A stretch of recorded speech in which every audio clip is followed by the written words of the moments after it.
मोदी के दूध को लौटाया ट्रंप के खास के लिए दरवाजा बंद। यूपी में योगी को भी बालेन ने क्यों लौटाया। 45 दिनों में भारत विरोधी 4 एजेंडे लागू। जगत गुरु राम भद्राचार्य ने पहले ही कर दी थी भविष्यवाणी। क्या नेपाल की जनता कर बैठी भूल। सत्ता मिलते ही इतने क्यों बदले बारे। भारत विरोधी एजेंडा तैयार। सत्ता की कुर्सी में जिम्मेदारी के साथ घमंड का गुलदस्ता मिलता है। बारिन शाह जब तक प्यारे थे वो कुर्सी मिलते ही बेगानी हो गए। नायक की छवि 45 दिनों में ही खलनायक की तरह हो गई है। नेपाल में प्रधानमंत्री कार्यालय का नियम बदल गया है। पहले भारत के लिए दरवाजा खुला करता था, हालांकि अब रिश्तों की डोर बंद कर दी गई है। भारत के विदेश सचिव विक्रम मिश्री पीएम मोदी के कहने पर नेपाल के पीएम बारिन शाह से मुलाकात करने नेपाल जाने वाले थे, लेकिन बारिन शाह ने वक्त नहीं दिया। ये सीधे तौर पर भारत को आंख दिखाने वाली बात है। जबकि ट्रंप के बेहद खास और भारत में अमेरिकी राजदूत सर्गियो गोर के लिए प्रधानमंत्री कार्यालय का दरवाजा बारिन शाह ने बंद कर दिया, तो सवाल उठता है कि क्या नेपाल का भी यूक्रेन वाला हाल होने वाला है। वहां की जनता ने कॉमेडियन को सत्ता सौंपी थी, जबकि नेपाल की जनता ने एक ड्राइवर वो देश सौंपा जिसे वो संभाल नहीं पा रही है।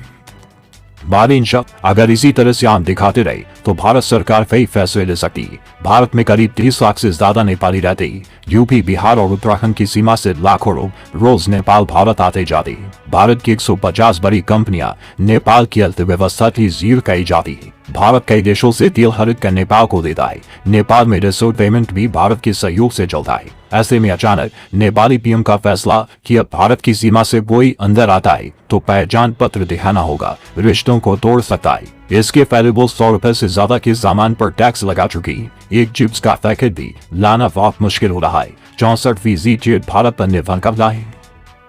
बारिन शाह के पीएम बनने से पहले जगत गुरु ने दावा किया था कि ये भारत विरोधी व्यक्ति हो सकते हैं। पिछले 2 महीनों में ही 4 फैसलों से साबित हो जाता है कि नेपाल के नए पीएम मोदी के साथ हाथ मिलाकर नहीं बल्कि हाथ दिखाकर चलना चाहते हैं। नेपाल की जनता ऐसा बिल्कुल नहीं सोचती है। नेपाल में योगी और मोदी को चाहने वाले लाखों करोड़ों लोग हैं। फिर ऐसा क्यों हो रहा है, जरा समझिए। बारिन शाह एक मेयर से प्रधानमंत्री बन गए। सरकार चलाती है ब्यूरोक्रेसी, यानी कि IAS और IPS अपने पीएम के फैसलों को जमीन पर लागू करते। प्रधानमंत्री खुद अपने सलाहकारों से चलते।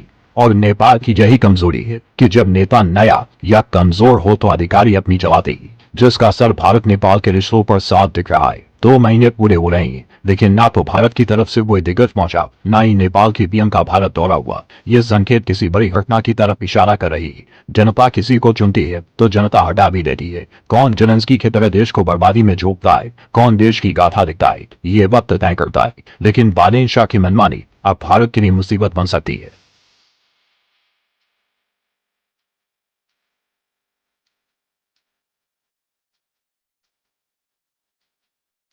नमस्कार, मैं हूं दीपक कुमार। अगर आपको हमारा ये वीडियो पसंद आया हो तो इसे लाइक और शेयर जरूर करें। और हाँ, हमें सब्सक्राइब और फॉलो करना ना भूलें ताकि हमारी आने वाली खबर मिस ना करें। तो जुड़े रहिए हमारे साथ और देखते रहिए वी न्यूज़ 24।